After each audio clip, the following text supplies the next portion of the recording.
Hola, ¿qué tal? Soy Félix Falcón y bienvenidos a mis apuntes de ingeniería.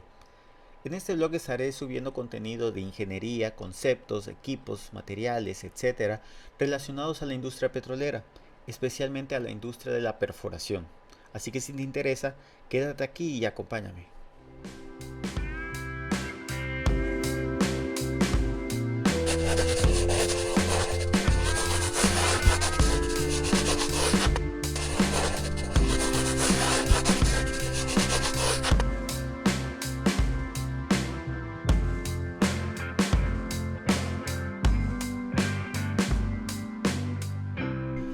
Los distintos elementos de la perforación crearán sistemas o subsistemas que harán un trabajo en particular, y estos, al trabajar en conjunto, crearán un pozo de forma segura, eficiente, para llegar a un único objetivo. ¿Cómo se hará esto? Vamos a verlo paso por paso. Comencemos mencionando los principales sistemas básicos de la perforación: el sistema de potencia, sistema de izaje o levantamiento, sistema de rotación, sistema de circulación de fluidos, sistema de control de presión o control de pozo y el mástil y subestructura.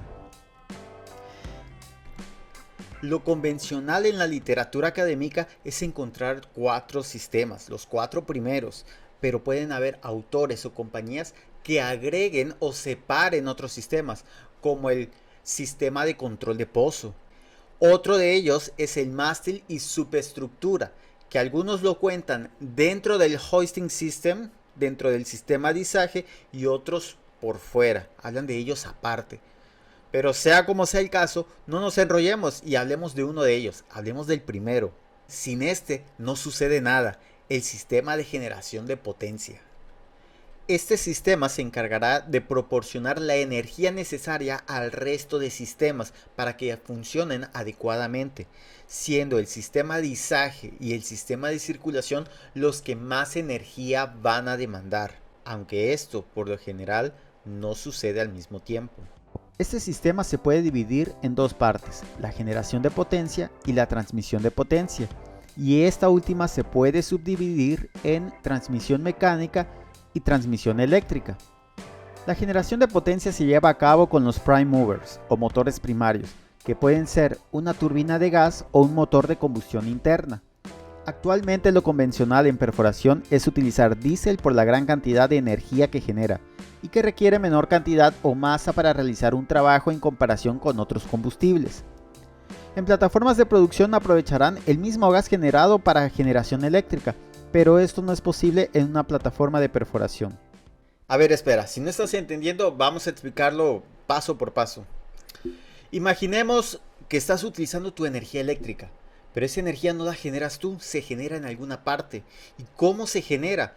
Pues a través de combustibles fósiles como el carbón, el gas, el petróleo, puede ser por la biomasa, la madera, puede ser de pozos geotérmicos, de centrales nucleares o energía limpia, como la energía solar o la energía del viento.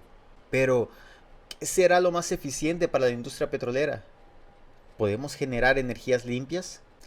Como los pozos petroleros van a estar en lugares remotos, lugares donde ni siquiera va a haber infraestructura, nosotros vamos a necesitar generar la energía en el lugar. Entonces, de los ejemplos que di anteriormente, ¿cuál sería el más eficiente para transportar y almacenar y al mismo tiempo que me aporte gran cantidad de energía? De todos los estudios que se han hecho, el más eficiente será el uso del diésel. La gasolina no, porque es más complicado de manipular, y el gas es más complicado de transportar y almacenar. Por lo tanto, el diésel parece ser la mejor opción y es la que se utiliza.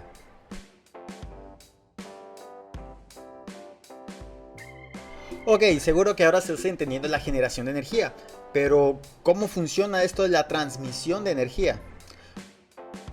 Los motores de combustión interna harán girar un eje. Este eje se conectará mecánicamente con una serie de cadenas, piñones, bandas, correas y poleas que transmitirán el movimiento a lo largo del sistema hasta las bombas y motores.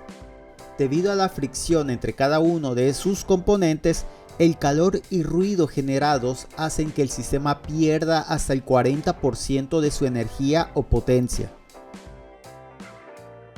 Ahora hablemos de la transmisión eléctrica, la que se usa actualmente.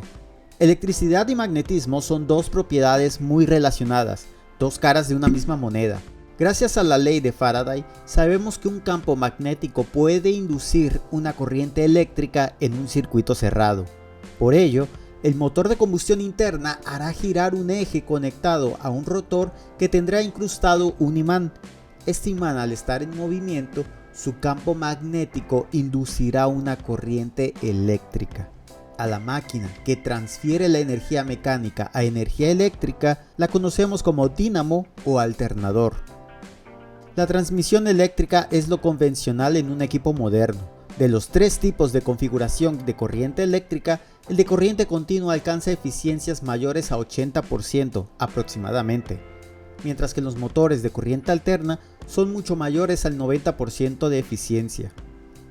Esto quiere decir que si un equipo tiene capacidad de 2000 caballos de fuerza, dependiendo de nuestro sistema de transferencia, obtendremos convencional 60%, que serían 1200 caballos de fuerza.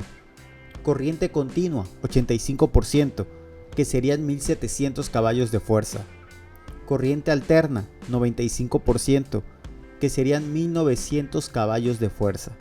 Para controlar la velocidad de rotación de las bombas y motores, basta con variar el voltaje de equipos de corriente continua, lo que se conoce como VSD, o la frecuencia en la corriente alterna, VFD.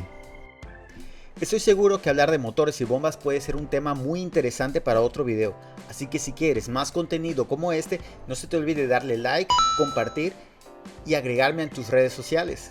Ok, sin más preámbulos, vamos a ver algunos ejemplos para entender la ingeniería detrás de este sistema. Recordarás que la potencia de un eje desarrollado por un motor puede ser obtenida de la siguiente ecuación, donde PS es la potencia del eje desarrollado por el motor de combustión interna en caballos fuerza, que será igual a la velocidad angular del eje en radianes minuto por un torque de salida en libras fuerza por pie. Ok, esta ecuación se puede escribir en términos de revoluciones por minuto. Sabemos que la velocidad angular de un eje va a ser igual a 2 veces pi por las revoluciones por minuto, mientras que el torque es una fuerza por distancia. En este caso sería el peso por el radio del eje de un volante o del tambor del drawwork. ¿Ok?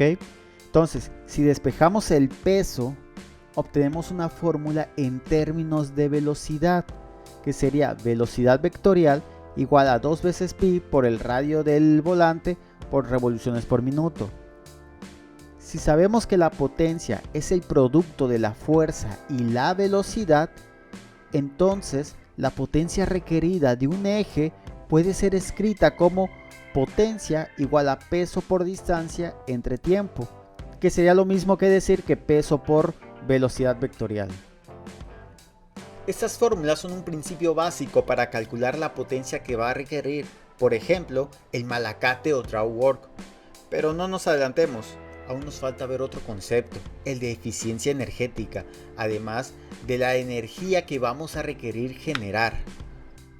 Matemáticamente, la eficiencia se escribe de la siguiente forma. Eficiencia del sistema de potencia será igual a la energía de salida o potencia de salida entre la potencia de entrada o energía de entrada. Esto es igual a PS sobre QI, que será igual a la potencia de salida entre WF, que va a ser la tasa de consumo de combustible por el motor, que va a multiplicar el valor calorífico del combustible utilizado en el motor. ¿Recuerdas la tablita que te mostré anteriormente? Bueno, de ahí se saca el HF. Genial. Ahora veamos un ejemplo. Un motor de combustión interna operado por combustible diésel genera la energía requerida para un sistema.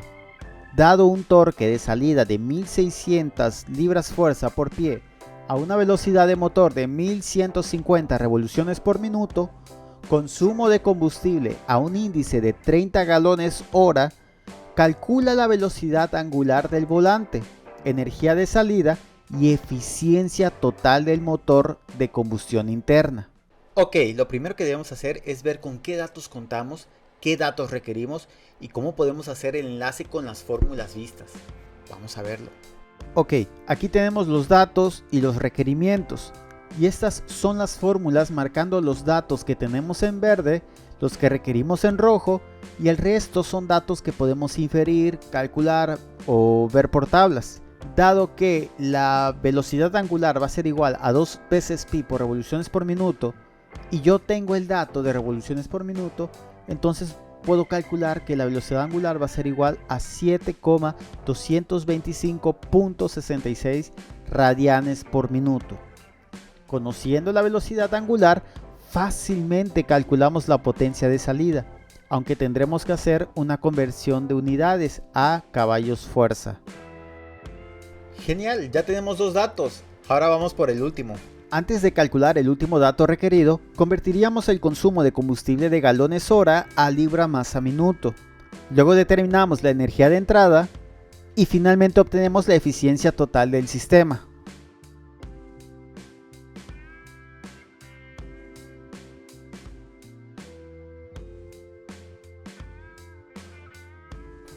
Sencillo, ¿no? Bueno, ahora veamos un segundo ejemplo. Un motor diésel operó a una velocidad de 1250 revoluciones por minuto en una operación de perforación. El perforador notó que la potencia en el eje fue de 360 caballos de fuerza cuando levantó una sarta o drill string de 600.000 libras fuerza. El motor operó por una hora. Calcula la velocidad angular del volante, torque desarrollado por el motor, velocidad de la sarta y la distancia recorrida por la sarta o el drill string. Repetimos el proceso anterior de ordenar datos y fórmulas. Ahora tú desde tu casa podrías resolver este problema. De igual forma te dejo aquí los resultados.